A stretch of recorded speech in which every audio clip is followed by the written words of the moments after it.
안녕하세요. 어르신 정보TV입니다.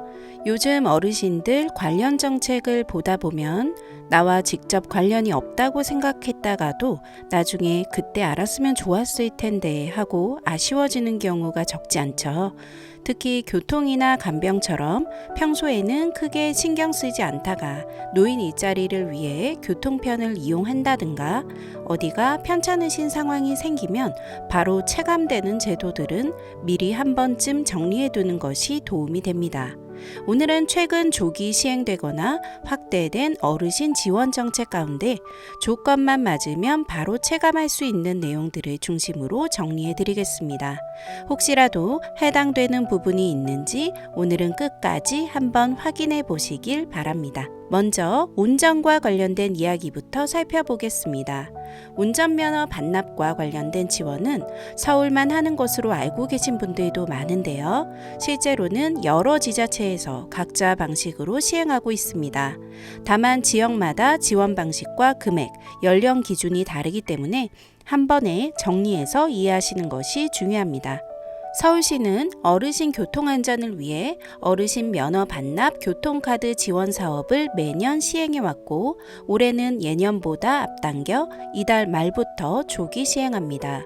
서울에 주민등록이 되어 있는 만 70세 이상 어르신이 운전면허를 자진 반납하면 20만 원이 충전된 무기명 선불형 교통카드를 받을 수 있습니다. 이 교통카드는 전국 어디서나 버스와 지하철, 택시 같은 교통수단은 물론이고 편의점 등 티머니 가맹점에서도 사용할 수 있습니다. 단순히 이동만을 위한 카드가 아니라 일상생활에도 활용할 수 있다는 점에서 체감도가 높은 편입니다. 그런데 이런 면허 반납 혜택은 서울만의 제도는 아닙니다.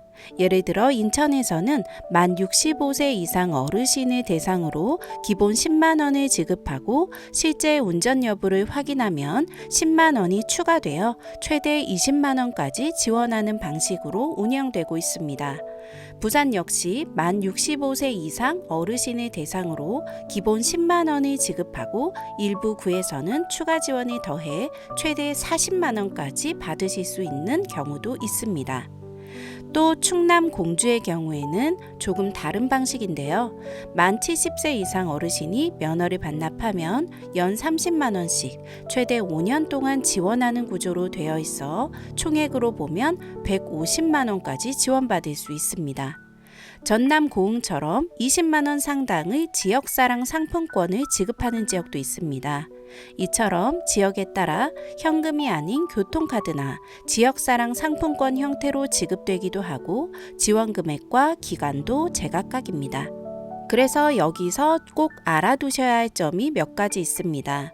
첫째, 지원 방식은 지자체마다 다릅니다. 서울은 교통카드 형태가 일반적이지만 일부 지역은 현금이나 지역사랑 상품권으로 지급합니다. 둘째, 연령 기준도 통일되어 있지 않습니다. 보통 만 65세 또는 만 70세 기준이 많지만 지자체 조례에 따라 다르기 때문에 방문 전에 확인이 필요합니다. 셋째, 신청 장소는 대부분 주소지 관할 주민센터입니다. 운전면허증을 지참하고 방문하시면 면허 반납과 지원 신청을 동시에 진행할 수 있는 경우가 많습니다. 마지막으로 가장 중요한 점은 예산입니다. 이 사업들은 대부분 연간 예산이 정해져 있어서 선착순으로 마감되는 경우가 많습니다.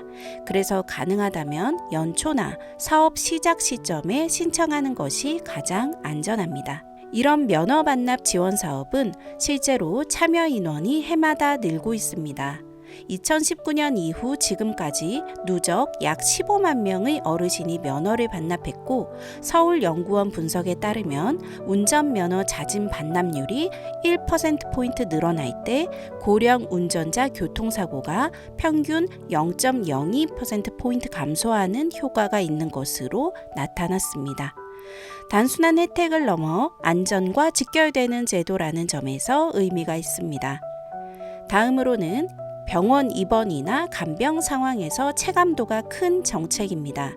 경기도에서 시행 중인 간병 SOS 프로젝트입니다.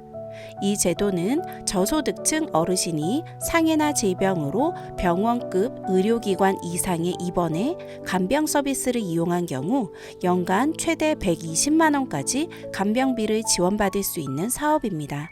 횟수 제한 없이 최대 금액까지 지원된다는 점이 가장 큰 특징입니다. 지원 대상은 경기도에 거주하는 65세 이상 어르신 가운데 기초생활수급자나 차상위 계층에 해당하는 분들입니다. 지난해에는 15개 시군에서 시행됐고 올해부터는 포천시가 추가되어 모두 16개 시군으로 확대되었습니다.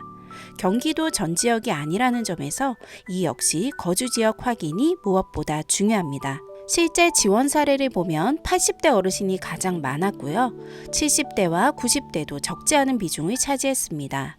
간병 사유로는 골절, 치매, 뇌경색, 폐렴, 암 등 갑작스럽게 장기간 간병이 필요한 질환들이 많았습니다.